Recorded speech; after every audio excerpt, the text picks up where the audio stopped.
राजनीति बहुत गंदी चीज है कि भीड़ को भेजेंगे और अपनी भीड़ में से ही किसी को चाकू लगवा देंगे और दूसरे का नाम ले देंगे कि उन्होंने मार दिया और दंगा में।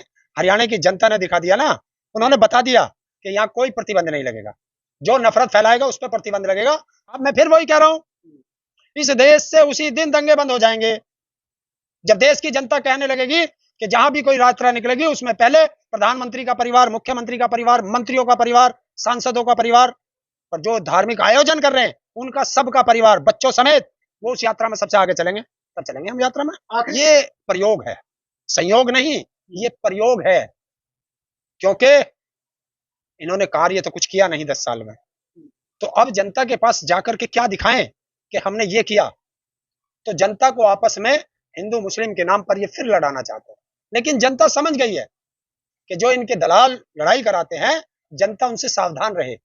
और वो दिखा दिया नूह में, हरियाणा के नूह में जनता ने दिखा दिया कि तुम लड़ाओगे, हम लड़ेंगे नहीं। कि मुसलमानों से हिंदुओं को खतरा है, क्या खतरा? क्या सच्चाई लगती है? क्या खतरा है बताओ, क्या खतरा? कि कब्जा कर लेंगे या हिंदुओं की यात्राएं नहीं निकलने देंगे इस तरीके से? किसने यात्रा को रोका? कोई भी नहीं रोकता। जौन सी यात्रा में कहते हो मैं चलता हूँ, अगर तुम पत्थर की बात करो एक कंकर भी लग जाए किसी में भी, चाहे वो मुस्लिम की यात्रा हो चाहे हिंदू की यात्रा हो, मैं चलता हूँ, एक नहीं लगे। लेकिन वो उपद्रवी लोग हैं, वो खुद करते हैं इस काम को। और दूसरी चीज, मुगलों का राज था तब हिंदुओं का कुछ नहीं बिगड़ा, अंग्रेजों का राज था तब हिंदुओं का कुछ नहीं बिगड़ा, पिछली सरकारें 67 साल तक पिछली सरकारें चली, हिंदुओं का कुछ नहीं बिगड़ा। ये तो जब से ये बीजेपी आई है, मोदी आया है, तब से ये लफड़ा हुआ है, तब से हिंदू खतरे में है। देश का प्रधानमंत्री हिंदू, गृह मंत्री हिंदू, चीफ जस्टिस हिंदू, हर पद पे हिंदू बैठा है और अधिकतर मुख्यमंत्री हिंदू, और फिर भी हिंदू खतरे में। तो ना हिंदू में, तो मैं तो वही शब्द कह सकता हूँ, ना हिंदू खतरे में है, ना मुसलमान खतरे में है, ना सिख खतरे में है, ना ईसाई खतरे में है। देश की जनता समझ ले, इन नेताओं की कुर्सी खतरे में है। देखिए, उनसे जो भी चैलेंज देता हो उनसे कहो कि आप आगे चलो, राजनेताओं के बेटों को अपने साथ लेके चलो। उन्हें क्यों नहीं लेके चलते? राजनेताओं के लोग लड़के भी जाने चाहिए। क्यों नहीं जाने चाहिए? वो धर्म के ठेकेदार नहीं है, वो धर्म के रक्षक नहीं है, वो धर्म को नहीं मानते, या वो अधर्मी है? जवाब दो। राजनेताओं का जो जो सांसद हैं उन सब के बेटे और उनके परिवार वाले सबसे आगे चले, तब देश की जनता चलेगी उनके पीछे। लेकिन अब तो ये भी कहा जा रहा है कुछ गांव में हरियाणा के कि जो मुस्लिम चाहे को कपड़ा बेचने वाला है, फेरी वाला है, उस पर प्रतिबंध लगाना चाहिए अब। देखिए, ये सब अफवाह है, इससे कोई फर्क नहीं पड़ता। कुछ होते हैं लोग जो इस तरह की बातें करते हैं। हरियाणा की जनता ने दिखा दिया ना, उन्होंने बता दिया कि यहाँ कोई प्रतिबंध नहीं लगेगा, जो नफरत फैलाएगा उस पर प्रतिबंध लगेगा। आम जनता आराम से काम करे। आज भी हरियाणा के पलवल में सर्व जातीय एक महापंचायत हुई, उसके अंदर बड़े बड़े दावे किए गए हैं कि अब अपना खून गर्म रखना पड़ेगा हिंदुओं को। ये जो करते हैं, जो ये इनके नाम क्यों नहीं उजागर होते? कोई अखबार, कोई चैनल वाला, गोरक्षक दल का अध्यक्ष बता। अरे पता नहीं गोरक्षक दल है या अपराधी दल है, क्या दल है, वो तो वो जानते होंगे। इन सबका नाम और पता जाहिर करो तो पता चलेगा। और जब ये कोई ऐसा मूवमेंट करें उसमें ये सबसे आगे होने चाहिए, पता चल जाएगा।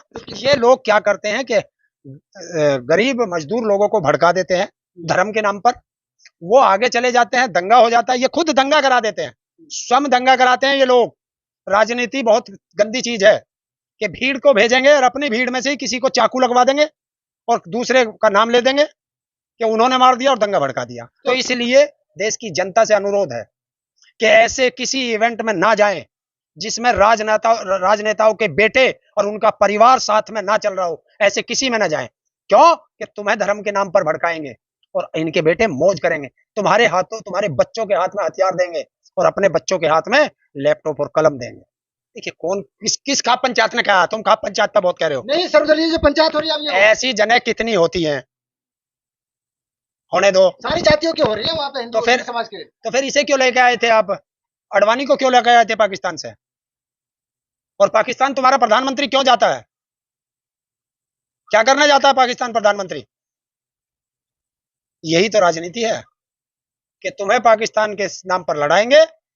मैं कह रहा हूं, जो इस तरह की भी भाषा बोलता हो, जो नफरत की भाषा बोलता हो, और वो ऐसे आयोजन में सबसे आगे आए और अपने परिवार को भी लेके आए, तो पता चलेगा।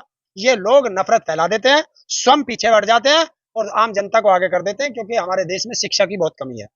लेकिन जो सर्वदलीय सर्वजातीय पंचायत हुई उसमें ये कहा है कि अब हर हिंदू को जागरूक होने की जरूरत है, तो आपको नहीं लगता कि करो या मरो की स्थिति है?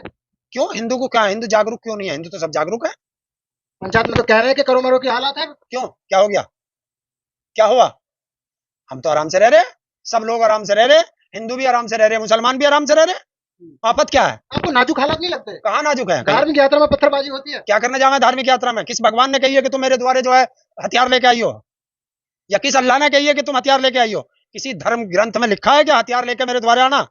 किसी भी धर्म ग्रंथ में हथियार के अलाउ नहीं है। और जो भी धार्मिक यात्राएं वो किसी भी धर्म की हो, अगर हथियारों के साथ निकलती है तो वो धार्मिक यात्रा नहीं, उपद्रव यात्रा है। तो जिस तरीके से यात्राएं निकलती हैं, चाहे मुस्लिम समाज से निकलती हों या हिंदू समाज से, जो यात्रा में शामिल होते हैं या दंगों में शामिल हो जाते हैं, उन लोगों को क्या कहेंगे? देखिए, दंगों में किसी का भला नहीं होता। दंगों में किसी ना किसी परिवार के लोग मरते हैं, और जो मरते हैं उन परिवारों से पूछो, उनको कोई पूछने तक नहीं जाता। तो क्यों भेजे हम अपने बच्चों को मरने के लिए? भगवान हो, अल्लाह हो, वाहेगुरु हो, जीजस हो, उसने उसने कभी हिंसा का संदेश नहीं दिया। अहिंसा के पुजारी थे वो लोग। तो हम लोगों को तो अहिंसा का पुजारी रहना चाहिए। हम लोगों को भाईचारे से रहना चाहिए। और जो ये नफरती चिंटू नफरत फैला रहे हैं, इनका बहिष्कार कर दो, इनकी सभाओं में जाना बंद कर दो, ऑटोमेटिक हो जाएगा। और भारत की हत्या नहीं है। देश में भारत माता किसे कहते हैं? भारत माता कहते हैं। और बेटी को क्या कहते हैं?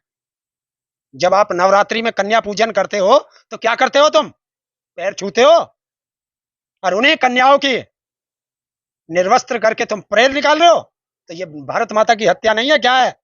वही सैनिक बॉर्डर पे खड़ा होकर के हमारी रक्षा करता है, ताकि हम चैन की नींद सो सकें।